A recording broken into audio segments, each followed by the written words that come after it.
So, good morning, good afternoon, good evening, and good night, folks. Welcome to Karate Without Belts. I'm John, and I am joined by longtime collaborator, first time on the podcast, the wonderful Steel Mason himself, Sal.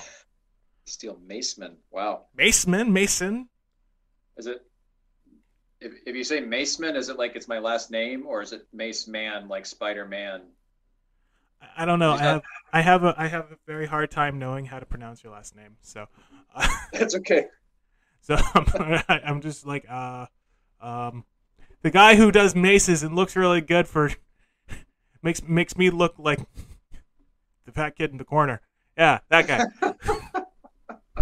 How are you, sir? I'm doing well. How are you? Terrible. Moving. It Yeah, is what it moving's never is. fun.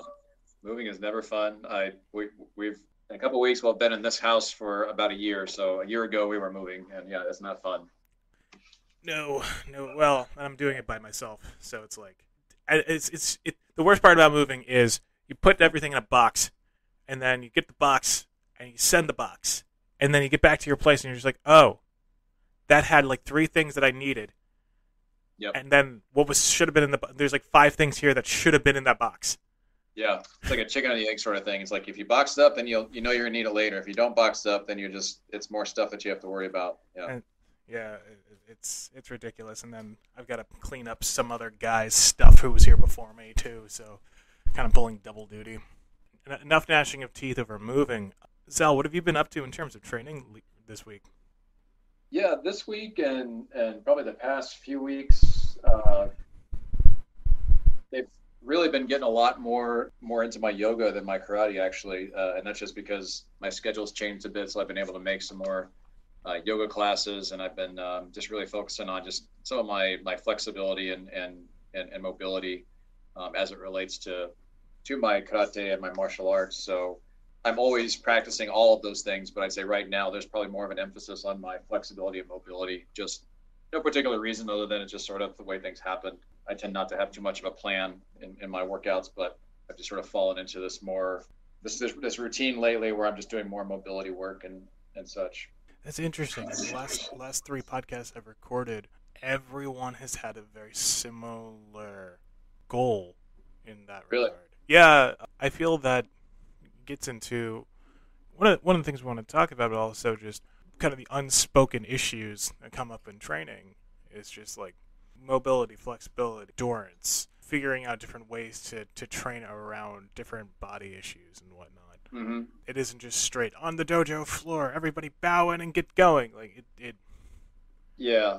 For me, it's more, I mean, there's certainly nothing wrong with just getting on the dojo floor and just, hammering out your kata and your kihon and all that stuff and doing that. But, I feel like particularly as you get older, you need to spend more time just maintaining the your actual body itself. I mean, karate without any sort of maintenance work can be pretty hard on your body if you're not, doing some of the extra, taking some of the care you need to, address your mobility, your strength. And those things are certainly byproducts of your actual karate training. But when you put more of an emphasis on it, I think it does a lot more to just contribute to the longevity of your practice. So, you're not limping when you're walking on the floor because you trained too hard the night before in karate. It's just, for me, it's sort of a restoration.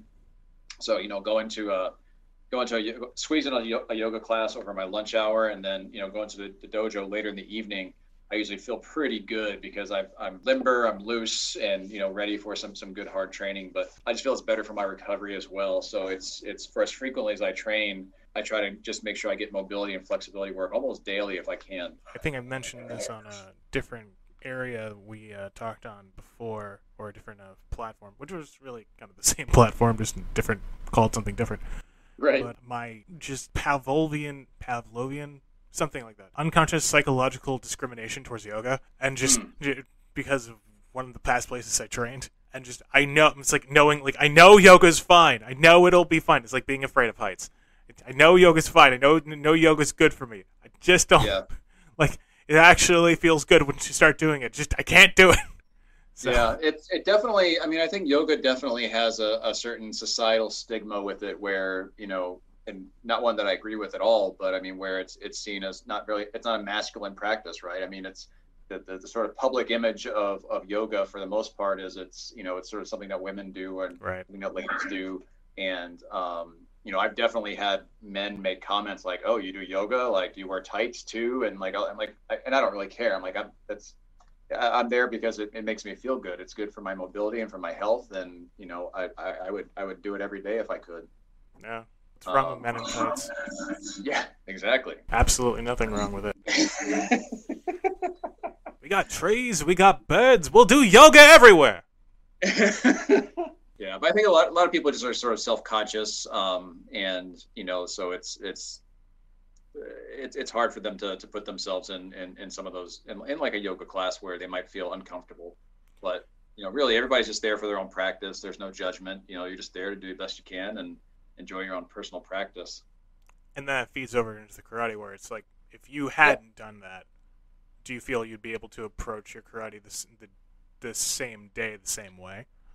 No, and as we talked before, I got into yoga because of injury, and I know now that a lot of the injuries that I had in the past, primarily with my back, were because of my karate training. Because I was not training I wasn't taking into account that maintenance that I talked about that you need to do, and so I think I was pushing myself too hard. I was creating some problems for myself because of how I was training my karate, and then when I started really looking internally at the mechanics, the biomechanics of how these things work, and getting into different body alignment and structure and things like that yoga really helped me with. That really transformed how I approach my karate, because now I approach my karate from a really from that health and longevity standpoint, and ensuring that I'm spending more time on those biomechanics rather than, okay, well, how high am I kicking or how hard am I punching? Like, I don't really care about that stuff anymore. It's more just about how smoothly or how well I can move my body functionally. It's weird that the adage nowadays, I guess everything old is new. I feel like there was a emphasis on that for a long time, and then it kind of got shuttered for a different goal of fighting or something like that, and not even realizing that in order to even be a fighter with any sort of longevity, you need to have, otherwise Absolutely. You end up just essentially crippled. So absolutely. And I mean, you look at some of the Gichin Funakoshi. I mean, he said karate should be enjoyed by anybody at any age. And I mean, I really think that he looked at it from a health perspective, and because he knew that training hard all the time and doing, whether that's full contact sparring or something like that, I mean, you sort of have a short career. You can only do that for so long before your body just doesn't put up with that kind of abuse anymore. And I mean, there's nothing wrong with that approach. If you enjoy it, then great. But if you want to be still able to participate in those activities when you're in your 40s, 50s and up, then you got to take care of yourself. You can't just be going full bore all the time. It's gonna wreck you. And I have some of my predecessors, some of my senseis, they nowadays they're up in years, and they don't move so well anymore, because they come from that generation where it was common to say, all right, we're going out in the parking lot and we're going to do break falls, and we're going to do break falls on the concrete, and we're going to do throws on the concrete, because it's important that we are hard and tough. And I just kind of think I don't think that's right anymore. I mean, this was the generation of your black belt test for your Shodan needs to be 5 hours long, and if somebody doesn't puke on the mat, then it wasn't a good test, and if there was no bloodshed, then it wasn't a good test. And I'm like, that's not what I'm about. I mean, I get it. I mean, that's not knocking people that are into that. That's just not my approach anymore. We don't want the bloodshedders to feel offended by this podcast. Well, and what's interesting is it brings up a little adage, what doesn't kill you makes you stronger. And it's like, sure, yeah, sure. What doesn't kill you? It's smacking the pavement with your ribs and hip and all that other stuff. No, it won't kill you, but it will definitely make you weaker and inevitably probably lead to your downfall. Yeah. The idea that these guys, which is interesting because if you think about it, it's like the generation who came before them, I don't really feel was doing that, or where they had initially learned it or even had exposure to it. I feel there's some weird idea imported into that, where it's just like, well, if you're tough, you're tough, and if you're not, you're not, and that's all it's gonna be. And yeah, and I don't think it's. I mean, certainly, like I said, it's definitely going that hardcore route is definitely a way to.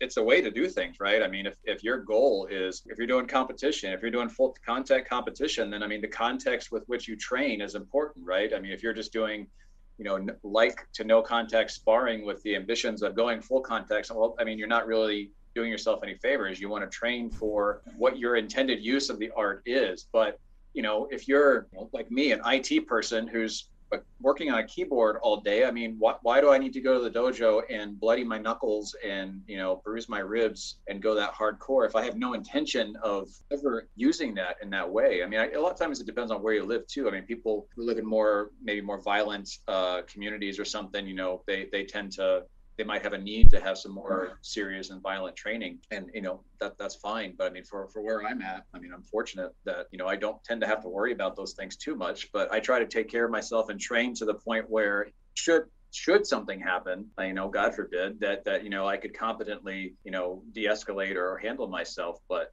I don't have any sort of illusions about I'm not training people to go 12 rounds in a ring or anything like that.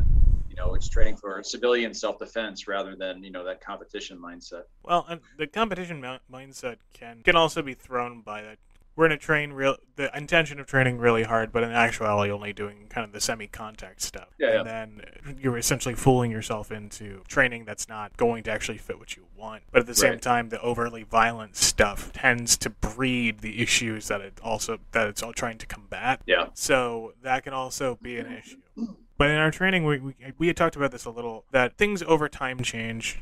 As you mentioned before, age changes the way you approach things.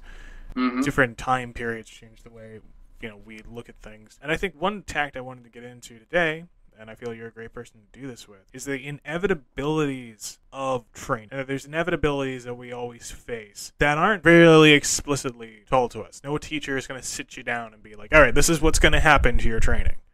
Yeah.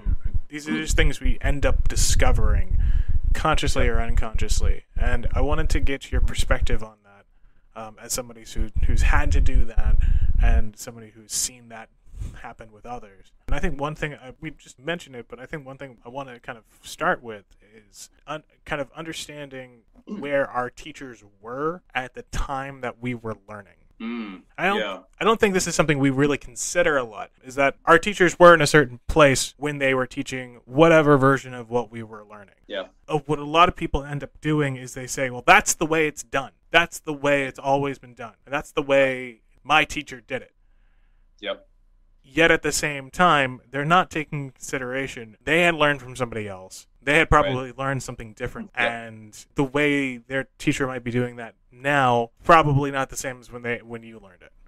Sure. Yeah.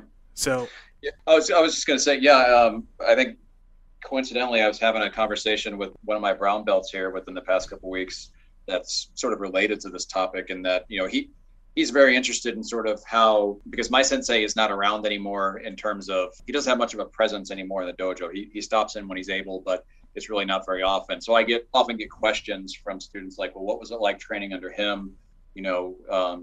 What sort of things did you do? Because a lot of people who have been around since the time that he was around, they recognize that I kind of do things a little bit differently. And, he taught very different techniques. We teach the same syllabus for the most part, but, I've sort of evolved in the way I teach compared to the way he taught. And, he had a much stronger, for example, he had a strong Taekwondo background before he got into karate. And so he really enjoyed doing some of the fancier kicks from Taekwondo. I don't tend to teach those too much anymore because, one, I have more of a practical mindset in my teaching. And so, I don't tend to cover jump spinning hook kicks too much, but that's something he loved. It was just something that he really enjoyed with his teaching. So we spent a lot of time on that stuff back when he was doing more of the teaching, but I tend to stick to more of the basic kicks now: front kick, side kick, roundhouse kick, and so forth. So some of that has changed, and so I will often talk about just sort of the different ways that he taught versus the way I teach and so forth. Do you feel that you can kind of see that he had imported stuff and he had put stuff in there from his own experience, and that from that, you could decide whether or not to import from your experience. Yeah, exactly. I mean, he had at least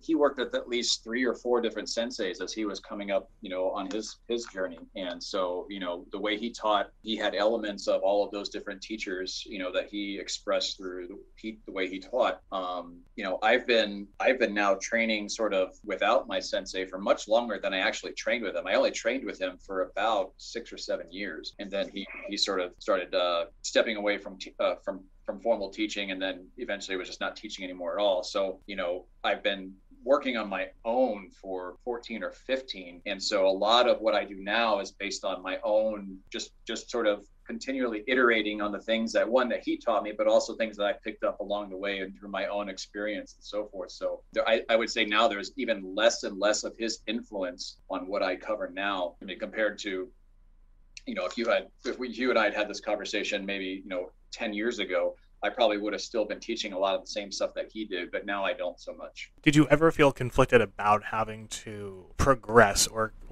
have that inevitability of like, well, he's not really here anymore, or he's not really going to give me much advice, or he doesn't need to give me advice on this. I've got to be the decision maker on what I do. Did you ever feel a conflict internally? Absolutely. Yeah, absolutely. There's definitely periods where, and this sort of goes back to the concept of shuhari, the cycle of learning, where you go that stage of where you're trying to copy everything your teacher does for, just word for word, or just do exactly as they do, and then you try to transcend and you move beyond that. So this is sort of related to that. But I mean, yeah, definitely. I mean, there was a time where, any opportunity that, even if he was just stopping in the dojo for a few minutes, it's like, hey, can you look at this kata that I'm doing? Because I want to make sure I'm doing this the way you're doing it. And then gradually over time, I started to not look to him for validation quite so much, because I knew that I had to take ownership of my own journey. And it took a while to get to where I was accepting of the fact that, I'm sort of on my own in that sense. And, we all are. I mean, even people who are in big giant dojos or big giant martial arts schools, I mean, martial arts, whatever style you do, is a very individual journey. And at some point, if you stick with it long enough, you're going to be on your own. And some people are okay with that, and they're able to move on and keep going. And I think some people hit that point where, that might be where they change styles, or they start cross-training in another style, because they have to continually have sort of new content. And if they don't feel like they're getting fed new content all the time, that they're not progressing. So rather than just continuing to work on the things that they've already been given, they tend to branch out. Nothing wrong with it. It's just, everybody sort of takes a different path up that mountain. But for me, it was sort of coming to a point, and I don't know exactly when this happened, of looking at, he's already sort of my sensei had already sort of given me everything that he could have. I had all the kata, I had all the material. It was just a matter of working on that over and over and over and over again, and unpacking it and making it my own. And like I said, just sort of taking ownership of my own progress, of my own journey. And yeah, really just making everything my own as I move forward. It's so slippery, because you get a lot of people who get dogmatic about what people had taught when they taught it, or what versions of things are more authentic. I've had to deal with that too many times in my career. What's sad is that this type of conversation, you feel like, especially from the kind of Bruce Lee American, we gotta progress, you gotta, make it on your own and all this other stuff. But then, like, they'll have the kind of paradoxical, no, you can't do that, you can't change that, you can't, what are you doing? You're not doing the right way, or something like that. And it's like, did you not see that the people who taught you did the exact same thing? Right, yeah. Oh, sure. Yeah. I mean, the organizations have been just completely collapsed due to just those types of disagreements between instructors and so forth, over someone wanting to change something, somebody not, somebody saying, no, we have to keep things the way they were. But I mean, all martial arts it's about change. It's about adaptability. And if you're not adapting your martial art to yourself, meaning either your actual body type and so forth, or just with the changing of the times or whatever, it's sort of back to that whole hardcore training mentality. People aren't, I mean, at least where I am right now, people aren't going to put up with me saying, all right, guys, we're going out to the parking lot to do some break falls, like it or love it. This is what we're doing. I would lose students left and right. Now, 15 years ago, that might have been okay. There've been people that would have said, yeah, let's do this. But here, it's not happening. And there's teachers that are still like that. They're losing students because they refuse to adapt the way they teach. They say, no, the old ways are the best. I grew up doing hardcore training. You're going to do hardcore training. I think you can still have hardcore training, but make it so that you're not crippling yourself and not, running people out of the door because you made them crack their skull open on the concrete or something, it's and this is something too, always as a teacher, is like, you're never going to be able to give your students that one night you had with everybody in the class and everyone was doing their best and it was the greatest time. It's like, you can only explain that. You can only kind of get together with some beers and talk about that. You can't replicate it. Right. Yeah. Which is, and I feel there's a mentality to be like, well, I already did that work. And of course, I understand that. Yeah. That means everyone understands that, right. Which is unfortunate. But it happens way too often and people aren't thinking, well, what experiences can I give? What way can I replicate that for this particular group of people? Absolutely. And there's ways to do that without, collectively suffering. I mean, don't get me wrong. I'm not anti hard training. I think training should be good and hard, but I'm more against training that is unsafe for your health. Right. Right. And, so I would always hear a lot where we would have a belt test, for example, and some of the older sensei would say, well, it was a good test, but, back when we tested, you guys would have been all, you all would have had buckets of vomit over there. And one of you would have, it's not as hard as it used to be. Not as hard as, okay, well, that's fine. But, we don't do things that way anymore. And just be okay with that. It doesn't, it's. Well, and then it's like, why aren't you in that place anymore? Right. What changed? And then, is it that you became less hardcore? Is it because you got older? Is it because you lost a group of people who was able to actually support that and it wasn't just you? There's a lot of things there for that. What's really sad is that I've heard that, but I've also seen people get really upset when there's just the flub to be like, oh yeah, whatever, just do this, and okay, there's the rank, and then people get extremely mad because they went through these hard experiences, and then you have a bunch of people who just don't care to replicate that experience, or it's too hard for them. Exactly. I mean, it's the whole, I had to walk 7 miles uphill in the snow to get to school, and you have it easy sort of thing. Well, there's some truth to that in some ways. Sure. Yeah. And I think you need to have the spirit of what's there. It's not necessarily have to be 100% the same of what's ever been done before. Good Lord, I mean, there's some fads of like workout and stretching and stuff that I just, what is it? I had somebody tell me, it's like, every time you see wood, you got to hit your knuckles up against it. And I was young and impressionable at the time, and I was like, yeah. And so I went back to when I was teaching when I was a college kid. I was telling that to my students. It's like, yeah, you got to hit the wood every time you see it. And I was like punching trees and like trying to condition my shin up against a concrete wall. That didn't last too long. So you get impressions of this stuff, and then you end up doing it, and it's just like, maybe this isn't a good idea. Maybe they had it wrong. Right. Well, I mean, and sort of what I was getting to earlier is it really comes down to the context for what you're training. Like I said, if your goal is to do that really hardcore competition, full contact stuff, or you're in a environment where extreme violence is a regular thing, then hopefully your training is going to prepare you for that sort of stuff, and that may mean your training has to be pretty severe.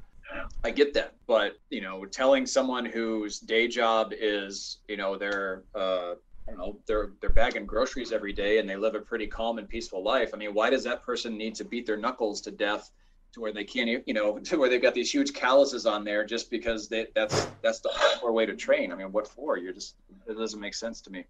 Yeah, I used to bag groceries, and that was actually, I felt like between that and working in a bank, where the two times I was like, yeah, somebody could come in here and really screw me up. So well, when you're young, you hope that happens, right? Because then you're like, yeah, my opportunity, I'm going to save everybody. Yeah. Demonstrate my martial arts skills.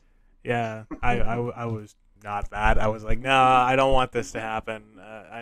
Because you're on your feet for like 8 hours, and you don't want, you're like, it's stagnation on your feet, and it wears you out, and you're just like, I don't want to fight somebody. I'm already tired. Yeah.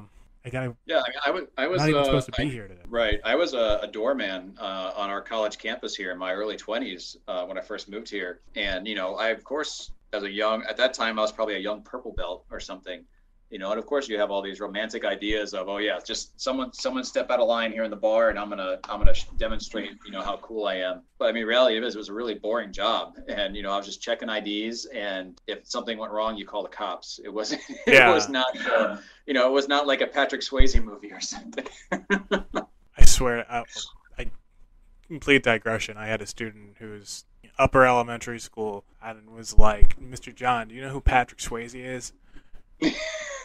Young Japanese kid. I'm like, how do you know who Patrick Swayze is? Really? And then like the kind of mid-20s teacher who I was working with was like, who's Patrick Swayze? And we just kind of and I just had this like moment where it's like this like not even teens student and me just kind of looked at him and was like, what's wrong with you?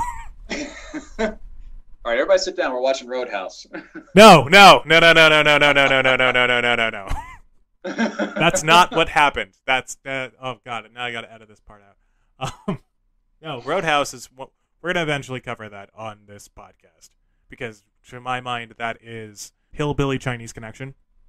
That's exactly what it is. It's hillbilly Chinese connection. That's exactly what it is. It's a Bruce Lee movie, just it's in the Midwest. That's exactly what it is.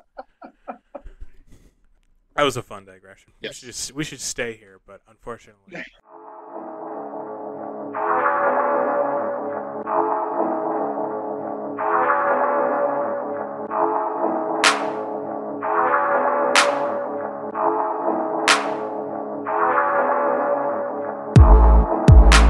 Training inevitability. Yeah, training inevitabilities. Well, one thing I think that is inevitable, but is also somewhat of a trap, is a re-examination of your base. And I feel I've had to do this, and I've been caught in the trap of like constantly having to re-examine what my base was, and knowing like, okay, this is what I did before. This is how I was originally taught. Some other people are kind of kicked my ass, and maybe okay, I need to re-examine how I do that. I've had those experiences and kind of talked about them a little on here, and I know you've kind of changed how you've done things over time.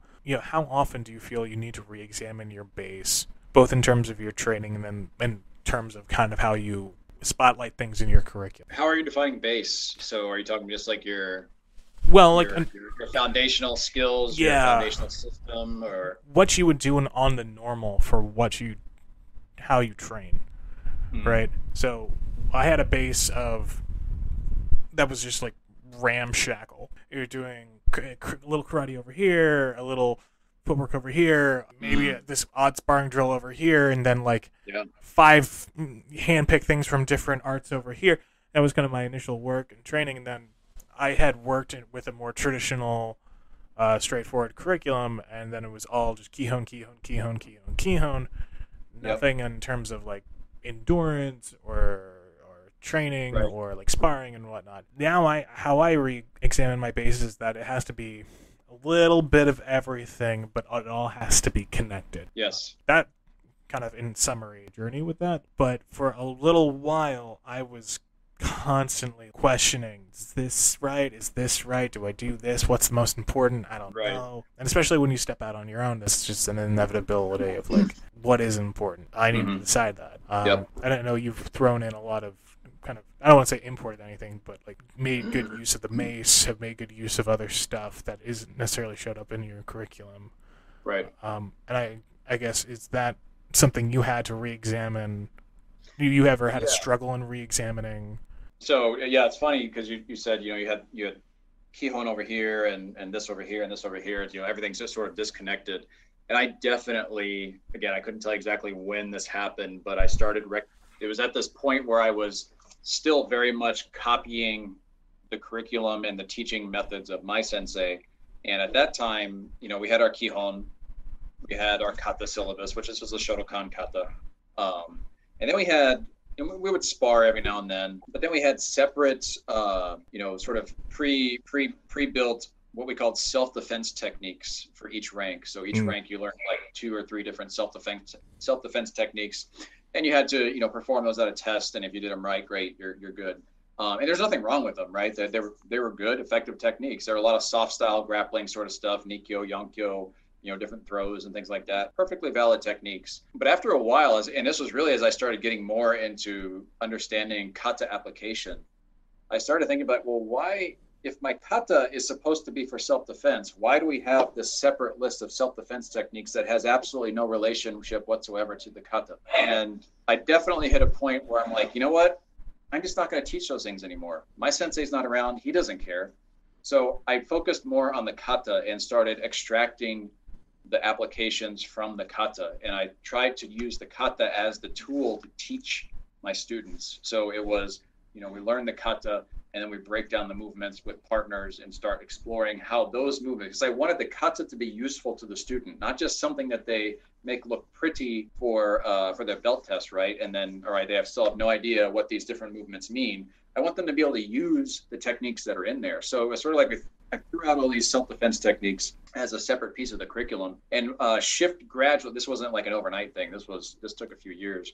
But gradually shifted to where, the student is responsible at the time of their test. And this is sort of where the way I teach is probably a pretty big deviation from what you might find in like a traditional Shotokan school.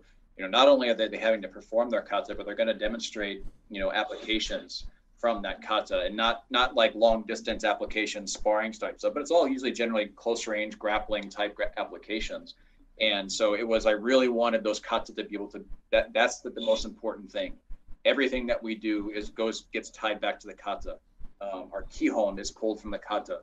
The way we move is related to the kata. And so, you mentioned the mace training and everything else. I definitely also hit a point where I recognized that, I had no problem memorizing kata or performing them, right? It was like, okay, I can learn another one, that's fine. But they were sort of hollow, right? I didn't have a good structure to make the techniques in the kata work. And so gradually, as I started getting into yoga and different types of strength training, climbing and so forth, I started focusing more on building structure that would support the kata, that would support the applications to make them more functional. And that's a big change from the way we used to do things. And that's primarily how I teach now, where we spend a lot of time just on a kata, the different movements within them. And, it's a lot of partner work, looking at how the different movements work and helping them understand how their body alignment and structure and so forth plays a part in making those techniques work, and addressing things like body size. I have a young lady in my class she's kind of short. Generally, for the most part, she's the shortest person in class. And when she gets paired with someone much bigger, a lot of the things that I might have demonstrated, said, okay, you guys are going to do this thing. She's like, Sensei, that I can't do that on this person. He's this much taller. Okay, let's look at how you can adapt the movements to your body type. Previously, that was something that wasn't done. It was just make it work, right? Even though realistically, this person is never, ever going to make this technique work due to their body size differences. I want to make the art work for the student, right? And if they are constantly failing at a technique because of their physical limitations, such as their height, then that's not a formula for success, right? They have to understand that they can make this thing work for them. They just have to make certain adjustments for that to work. And that's something you don't see a whole lot of, I don't think, but it's something that I think pretty seriously in my teaching, is I want them to be able to use what I'm teaching them. I don't want, I think, I haven't watched it yet, but I saw you and Dan talking about, there's a movie called Paper Tigers, I think. I'm trying not to create paper tigers. I don't want them to just have pretty kata with no function behind it. I want their kata to be functional and for them to be able to use the techniques that are in there, so that if I ever get hit by a car or whatever, they can still take their kata and continue to learn from their kata just as I have. As I've said to somebody else rather recently, we can put a man on a moon, but we can't make him bus-proof. What kind That's of right. This is the true vulnerability we've seen from 2020. It's what we got to move closer towards as a society. No more paper tigers. We need to be bus-proof. Yep. That's our next evolution as humanity. But you're right in stating that, and what you said was a formula for success. And that leads me to kind of this point, because we were talking about kind of where our teachers were, where we started from. then where we go, and then also how we pass it down, and the inevitability of seeing people, giving them something to go towards success, but understanding we can give them everything, we can throw everything we know and love at them. Mm-hmm. Inevitably, they're going to go somewhere else, or it's going to be something else, or they're going to be something else. And understanding and being okay with it. Or they're going to take something you say and go a completely different way with it than you ever intended. And I'm interested to know what or if you've seen that yet. I don't know that I've seen it too much. I mean, I that's probably not true. I see it quite a bit, mostly because I'm in a college town, and so I have very few students that have been with me for a long time, mostly because people who are here very temporarily. Right. So, I'm lucky if I get 5-6 years out of a student before they've finished up their education here, and then they're moving on to wherever. I've got a couple that have been with me for a long time. So, I really try, for the ones that are just here temporarily, I really try to make sure that I give them something that they can take with them. And I'm always happy to help them find another place to train wherever they're going, sometimes I can, sometimes I can't. But I've sort of made peace with the fact that, they might quit altogether, or they might get into something else. And, I'm just sort of a little blip on their journey and their martial path, if that's what you want to call it. And I've always been okay with that. I'm a pretty laid back teacher in terms of, I want people to make the art their own. I'm not out there to create cookie cutters, copies of myself. And that's not the case with some teachers. If you don't do things exactly the way they're doing it, they get kind of upset about that. And I don't really care. What I want to see is that a student can make the techniques and such work for themselves, for their body type and so forth, that they're able to move well. And if I can get them to do that, to help them with that understanding, then it doesn't matter what martial art they go off and study after they work with me, whether they keep doing what I taught them or they go to something else, I don't really care. I'm not here to pass on my art so that once I'm dead, someone's still teaching it. If that happens, great. If not, then it's been a fun ride. Like I said, I'm just sort of laid back about it. Definitely, though, you talked about, where our senseis were at that time when we were working with them. And my sensei was definitely, because I talked about, I now focus more on the kata and making it useful. He was towards the end when he was still working with me a lot. This was at a time where kata application, I don't want to call it a fad. It's not a fad, but I mean, it's really become more popular within the last 10 years or so. Back when I was working with him, it was still kind of, we didn't have a whole lot. There was no Ian Abernathy yet. There wasn't any of these big names out there who were popularizing practical application. It just wasn't there yet. In the way, not in the way it's kind of advertised now. Exactly. Yeah. I mean, there's that would be my only pushback on that. But yeah. I mean, you can get on YouTube and say, okay, what's the application for? Let me see some practical applications for this kata or whatever. It just couldn't do it. It wasn't there.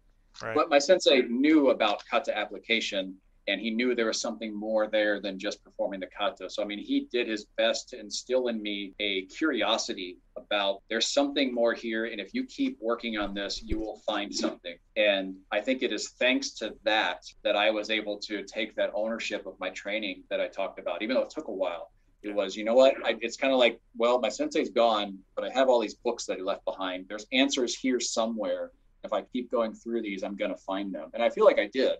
And I was able to, be successful and continuing. If I hadn't, I'd have quit a long time ago. So, I'm definitely grateful to him for at least instilling that curiosity. Like, look, this is as far as I've taken it. If you take it from here, you're gonna keep progressing. You just have to sort of keep working with this material. And it's tough to know where Sal's pulling his goblet out. Yes, my goblet. What is in this goblet tonight? Let's see. Today I've got a juice jorts from Maplewood in Chicago, one of my favorite breweries. Okay, right on. This is what this podcast is not sponsored by. Yeah. We'll never have sponsors. What am I saying? The thing I've realized is that you're always going to be planting seeds. You're never going to get, even from the best of times, you're never going to get people to completely take what you do and replicate it. Yep. And if you do, you end up having kind of a facsimile of a facsimile of a facsimile. You really want that to happen. And I think if you push them to show with anybody, they're going to say no. That's not what they want. Mm-hmm. I realized this when I had been in very, kind of in the state of where my mind is now, except my excuse was jet lag. And I was just going through something. I was on this like coffee spree of like teaching, and I was going through this exercise that I no longer do. I was said something to the effect of somebody like, it looks all sloppy, but really there's a lot more there than most people think. And I kind of walked away from the conversation. Somebody who was much senior than me, I was just kind of had to teach this exercise to. And then he came back to me a year later. He's like, "You were so right. There's so much here." And I was like, "What? You said that thing?" And I was like, "You didn't even realize it." Yeah. I guess, yeah, sure. For something I don't even do anymore, for something I personally don't feel there's a lot of value behind, or at least the value of it could be found elsewhere. Or we don't realize, the seeds that we plant and where they end up growing. Mm-hmm. And I think that's the unintended consequence of interacting. And because martial arts is so weird in that regard, because it's never just a solo practice. You're right from what you were saying before. It is very much in the individual. But paradoxically, it's also the communal. It's always going to be, because you can't just do martial arts a priori. Yeah. It's the first time I've used that term on the podcast. You have to be within community, and you're always going to be bouncing off people in terms of what you do. But then what ends up happening with that is a lot of way out of your control. Absolutely. Yeah. So that's what I feel is so interesting about just this topic, where it's like, yeah, there's these inevitabilities we never talk about, and there's these things that our teachers try to give us, but they never know where it's going to go. And that's really good of you, I think, to be so accepting and so laid back from what you have from people when they come in, and then whatever they do next. Because so many people I've seen are very, very hamstrung tight on what they do and feel it's so important. But yeah, you seem to have developed to a point where it's like, this is what I can show people, and then they get to where they want to go. Yeah, and it's not, and I don't want to give the impression that I sort of let people do whatever they want. It's that, right. I'm still teaching a core curriculum, absolutely. But, fortunately or unfortunately, my school is pretty small. So, at any given time, I probably have no more than 6 or 7 students on the tatami at a time. So, I try to take a more individualistic approach to how I'm working with them, and very different working with a smaller group than it would be if I was teaching, a class full of 30 students. You can't really do a lot of the individual refinement and attention when you've got 30 people on the mat. You just look around and make sure that everybody's at least doing the front snap kick that you asked them all to do. And you make very big, broad, gross body movement type corrections. Whereas when you have a small class, you can really work with them on, their structure and everything. And you can take that time to do that. And I definitely prefer working with that smaller size than a bigger size for that very reason, because it allows me to have that flexibility. Like I said, I'm not here to make copies of myself. I want them to be able to use the thing that I'm teaching them. And, my friend, David Gimberline, who I think I've mentioned before, he's fond of saying, karate should be useful from the very beginning, right? If you're not able to use anything that you've been taught from the time you're a white belt, right?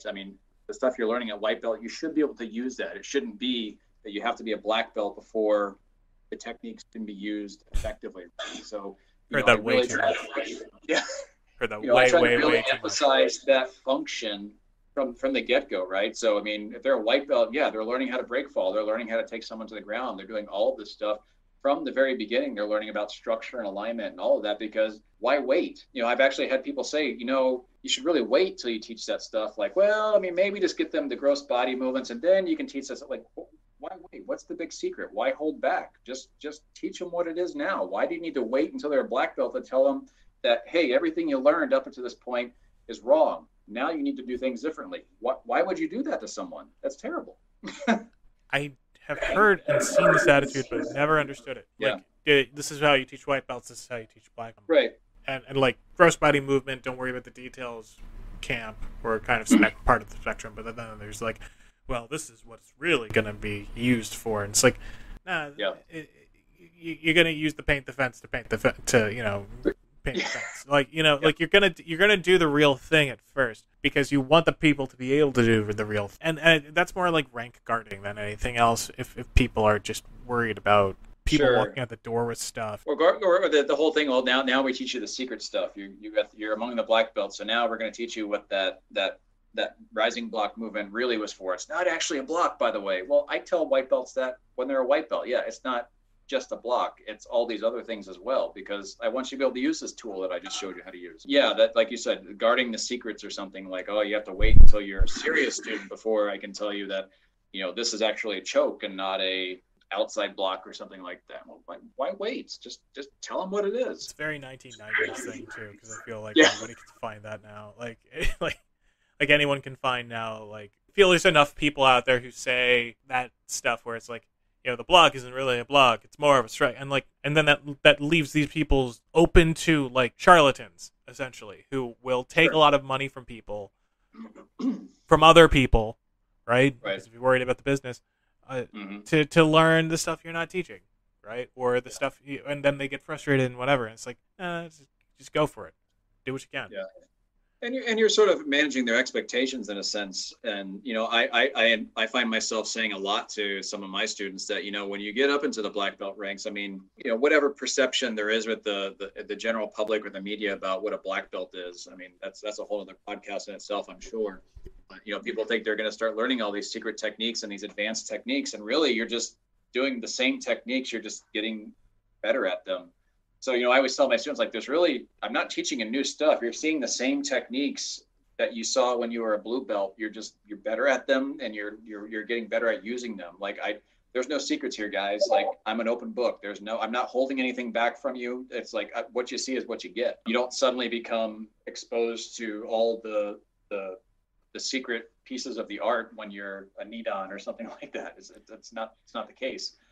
And having that attitude prevents a lot of like other crappy inevitabilities, right? That actually you can avert people from, I don't want to say like looking over the other fence, but then just being like, if you are open with them and you can manage their expectations in that regard, then they don't have like their own fantasy version. And everyone goes through this, but they don't have their own fantasy version of whatever you're doing.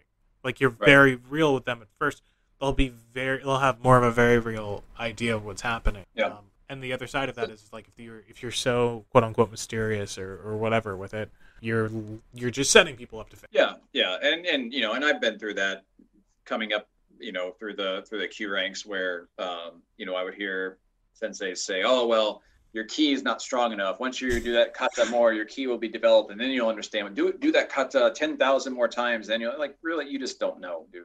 But yeah, it's I don't keep any secrets. I'm like, this is what, if a blue belt says, "Hey, can I learn this kata that's Godan level kata?" Yeah, sure, I'll take you through it. I don't care. It's not like I said, I'm not going to ask you to do the kata at a test, but if you want me to take you through Sochin, we can go through Sochin. I don't care. Learn it. Why not? Yeah, and then they'll probably find out, oh, well, maybe I don't really need to know that. I'm like, maybe you don't. Like, you want to play with it? You can play with it. It's like, here, read this book. Well, you're not going to understand a word in it until maybe you're older, but yeah, why not? But there's definitely some places that be like, no, you're a blue belt. You're not going to touch that yet until you've gotten at least Sandan or something. Yeah, I just don't. And maybe that's a bit of a different conversation, but it's like, not demystification, like, and making sure Yes. that demystification is like on the floor at first prevents a lot of problems. Yeah, I think that's a good word to use for it. It's demystification. Absolutely. Well, so I mean, we've gone through a lot, and I feel we've inevitably come to a decent kind of wrap point. Anything else you want to kind of drop the mic on in terms of this topic? Mic drops? I don't know if I have any mic drops. Damn it. Closing monologue? Closing monologue. I don't know if that's what qualifies as a monologue, but like, because you talked about just sort of what my approach is to some things, and really particularly as I've gotten older, but it's just I really just I'm laid back. I keep an open mind, and I really try to instill that in my students that there's more than one way to skin a cat, and what I'm teaching you is not I don't claim to have any sort of, this is not the one way to do things. There are many ways to do things, and I think everybody should really take that approach in their martial arts training and just learn as many things as you want and then make it work for yourself. I think you'll get a lot more out of your training when you take that approach. And that's such a simple idea that's just not put out there not enough. I feel it's out there, but it's not enough people have that approach. And I feel more people are warming up to it, more people are getting to it, but it kind of runs in cycles. You get the kind of summer of love, and then you get the Reagan administration. Did I just say that?